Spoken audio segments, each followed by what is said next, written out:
Diagramming. Okay, so here we can see an example of a diagram. This would be a diagram created using the BPMN standard. If anyone's interested in knowing more about BPMN, you guys can look it up on Google. There's a lot of information out there. But anyways, basically what we want to know is that here what we want to do is we want to explain the different activities and the relation between these activities that have to be performed in a certain process. And in order to do so, most companies have this documented. Lots of times they have this documented in large textbooks. Other times they have all this information um, documented in other types of diagrams, maybe with images or whatever. So basically what this is just a graphical representation of how our process works. For example, here we have a process where someone does a request, maybe a customer does a request, then the flow goes to a salesperson. The salesperson sees the request and they prepare an offer. After preparing an offer, the customer sees all the information of that offer and decides whether they want to accept it or not.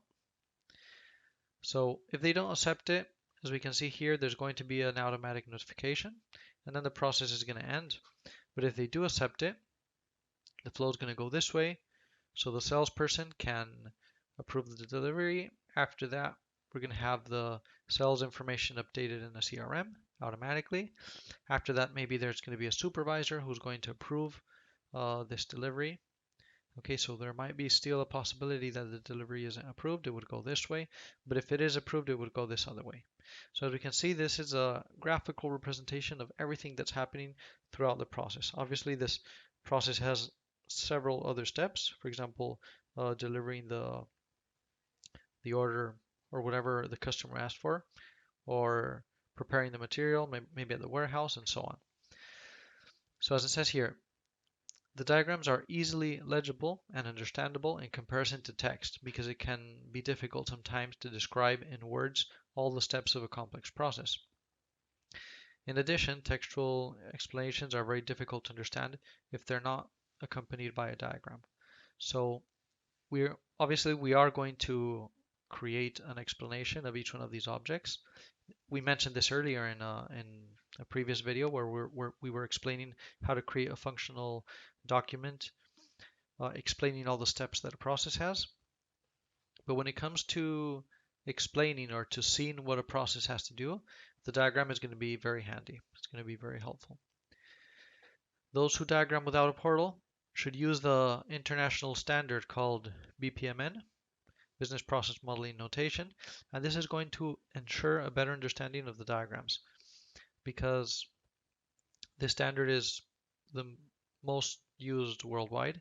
It's going to help anyone around the world to be able to understand how our process works very easily instead of using different notations, different standards, and then obviously it would be more confusing each time we have to transmit all the knowledge or we have to ask maybe a consultant from another country to help out. It's going to be much more difficult. So it's important to always use the same standard. These diagrams can be created online or offline. You can version the diagrams and recover obsolete versions. This is a feature that the AutoPortal application has. It allows you to roll back into previous versions.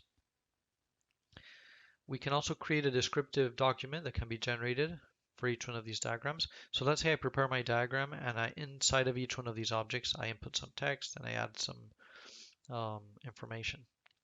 Afterwards, we'll see in another course, we'll see how just by clicking on a button, you can automatically generate a full document explaining the entire process. You can also perform statistical simulations of a diagram. So you can input parameters into these objects. And once you input these parameters, you can decide whether you want to run 10, 100, or 1,000 tests. And the system is going to give you some feedback. Maybe if there's going to be more cost involved, or it's going to take more time than we expected, and things like that. So you can always change these variables and test it again until you get it right, or until you think that's how the diagram should be working.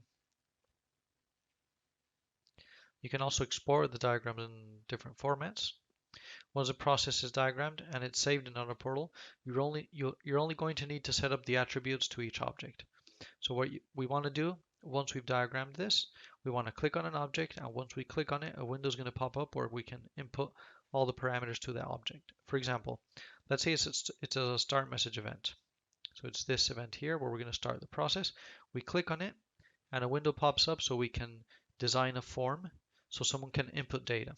For example, maybe a customer wants to do an online purchase. So they input the information, and once they input that information, the process is going to continue. So they'll click submit, and then the flow would go to this object. And here, maybe the salesperson would be in charge of this activity, and so on. And maybe when it goes to gateway, we click on this object, and we have to indicate under what conditions the flow is going to go in one direction or in the other direction. We'll learn all of this throughout the different courses, the consultant courses, but today what we're going to focus on is diagramming, especially using these objects here, the events. And as it says here, when a process is initiated, the Aura Portal engine ensures that all the controllers receive their activities at the corresponding time. So when we're working with BPMN, we're going to see several different types of objects. For example, we have events. Within the events, we're going to see that we have start events, intermediate events, and end events. Today, we're going to focus on these objects. We're not going to learn about the other objects. The other ones we'll see in the next block. So after that, we have activities. We have different types of activities, like activities performed by people or by the system, and gateways. And then we also have different types of gateways. We have convergent gateways, divergent gateways. We're going to learn how to use all of these. So here we're going to see the different types of events. We have start events. They allow us to initiate processes and subprocesses. They have no inlet and only one outlet. This is something that if we work during some time with this application and we start to learn how to diagram our processes, at the end it's going to become second nature. Okay, so right now, since we're starting, it might seem a little bit complicated to remember all these things, but once we start practicing and we start creating diagrams, after our third or fourth diagram, we're going to see that this is going to be really easy. So we have start events. They allow us to initiate processes and subprocesses, and is very important. They have no inlet and they only have an outlet. Then we have intermediate events. These stop the flow. They hold the flow until something happens, until a certain condition is met. And they have one or several inlets and only one outlet. And then we have the end events. These are going to allow us to finish a process, a subprocess, or maybe to cancel a specific flow inside of a process or a subprocess. These can have lots of inlets, but they can't have an outlet. Okay, so a process or subprocess may contain several end and intermediate events, but they can only contain one unique start event. So we're never gonna see a process with more than one start event, and we're never going to see a subprocess with more than one start event.